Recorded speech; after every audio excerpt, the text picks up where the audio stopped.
اور اسی طرح غلہ جو سٹور کر لیتے ہیں لوگ، اس میں ایک روایت مسند امام احمد کی حضرت عمر رضی اللہ تعالیٰ عنہ کے حوالے سے ہے، جس کو تفسیر ابن کثیر نے بھی نقل کیا ہے۔ حضرت عمر رضی اللہ تعالیٰ عنہ ایک دفعہ مسجد سے باہر نکلے تو دیکھا آگے مسجد کے سامنے غلے کا ڈھیر لگا ہوا تھا اور بیچنے کے لیے وہ لایا گیا تھا۔ حضرت عمر رضی اللہ تعالیٰ عنہ نے جب دیکھا تو دعا دی اور فرمایا کہ اللہ تعالیٰ جو آدمی یہ غلہ لے کر آیا ہے اس کے رزق میں برکت دے۔ لوگوں نے بتایا کہ امیر المومنین یہ جو غلہ بیچنے آیا ہے یہ اس کا اپنا ہے اور اس نے بہت پہلے کا اس کو سٹاک کیا ہوا تھا، اس کو رکھا ہوا تھا اور وہ اس انتظار میں تھا جب یہ مارکیٹ میں مہنگا ہوگا تو پھر اس کو بیچا جائے گا۔ جیسے ہمارے ہاں بھی آج کل ذمہ دار گندم کو یا کپاس کو اس طرح کی چیزوں کو وہ سٹاک کر لیتے ہیں کہ جب مہنگی ہوگی تو وہ اس وقت بیچیں گے۔ بظاہر اگر دیکھا جائے تو اس میں بہت سے لوگوں نے اجازت بھی دی ہے، لیکن مسند احمد کی یہ جو روایت ہے اس کے تناظر میں اگر دیکھا جائے تو پھر بالکل اس کی گنجائش نہیں بنتی۔ حضرت عمر رضی اللہ تعالیٰ عنہ مسجد سے باہر نکلے، آپ نے دیکھا کہ مسجد کے باہر ایک غلے کا ڈھیر پڑا ہے اور وہ بیچنے کے لیے لایا گیا ہے۔ عمر رضی اللہ تعالیٰ عنہ بہت خوش ہوئے اور آپ نے دعا دی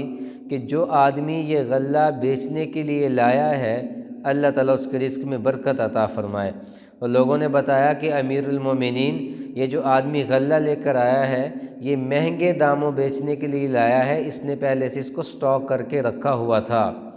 حضرت عمر رضی اللہ تعالیٰ عنہ غصے ہوئے اور آپ نے پوچھا کہ یہ غلہ کس کا ہے؟ تو بتایا گیا کہ یہ دو آدمیوں کا ہے، ایک حضرت عثمان رضی اللہ تعالیٰ عنہ کے آزاد کردہ مولا تھے فروخ،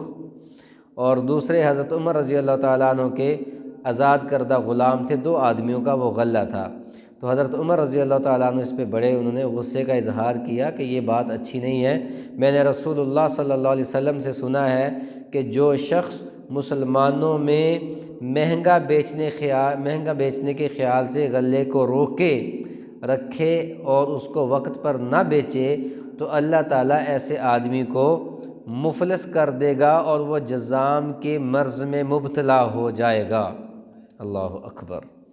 اب یہاں پہ بہت سے لوگ یہ کہتے ہیں جی ہماری تو اپنی فصل تھی، ہم نے اس لیے اس کو سٹاک کیا، ہم نے اس لیے اس کو رکھا ہے۔ تو اس تناظر میں رسول اللہ صلی اللہ علیہ وسلم کا ارشاد ہے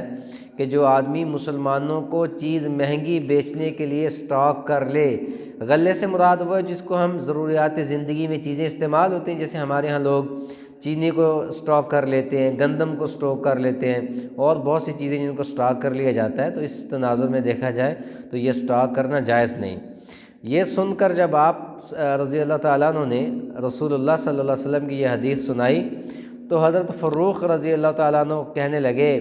کہ میں اللہ تعالیٰ سے امیر المومنین توبہ کرتا ہوں اور پھر میں آپ سے معافی چاہتا ہوں، آئندہ میں اس طرح سے غلہ سٹاک نہیں کروں گا۔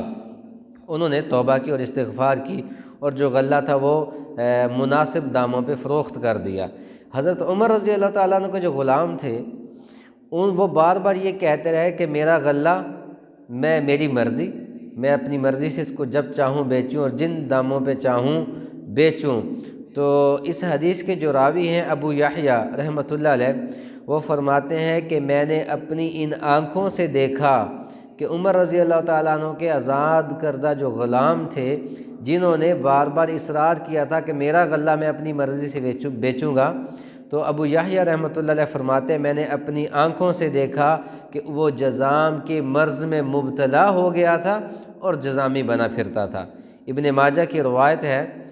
کہ جو شخص مسلمانوں کا غلہ مہنگے بھاؤ پر بیچنے کے لیے روک کر رکھے گا اللہ تعالیٰ اسے مفلس کر دے گا۔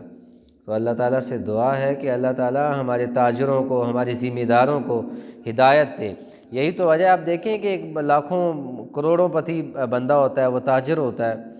وہ بزنس مین ہوتا ہے، اور وہ ایسے مرضوں میں مبتلا اللہ سبحانہ وتعالیٰ اس کو کر دیتے ہیں کہ وہ عقل حیران رہ جاتی ہے۔